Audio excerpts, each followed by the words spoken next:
Handa ang DMW na papanagutin ng Manning Agency sakaling mapatunayang may paglabag sa deployment ng marino sa barko na inatake ng rebeldeng Houthi sa Gulf of Aden. Yan ang ulat ni Bien Manalo.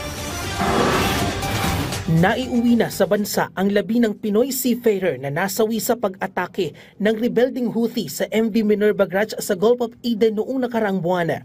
Sinalubong ang mga labi ng kanyang pamilya, mga opisyal ng Department of Migrant Workers, Overseas Workers Welfare Administration at ang kanyang Manning Agency.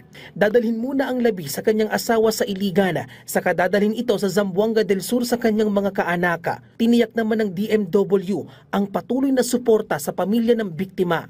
Habang patuloy ang investigasyon ng ahensya, handa ring papanagutin ng DMW ang Manning Agency at maging ang foreign principal sakaling mapatunayang may paglabag sila sa umiiral na deployment at cross-sailing regulations na nagbabawal sa pagpapasampa ng mga seafarer sa mga barkong dumaraan sa warlike o high-risk maritime zones.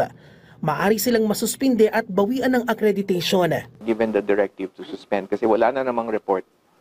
At again, it's a very disappointing and frustrating situation for us. Both the Manning Agency and the ship owner did not even bother to render a report. Samantala, nauna nang nakauwi ng Pinas ang 10 Pilipinong tripulante noong nakarang linggo. Nakabalik na rin ng bansa ang isa pang lubhang nasugatan na kasalukuyang nagpapagaling na. Bien Manalo para sa Pambansang TV sa Bagong Pilipinas.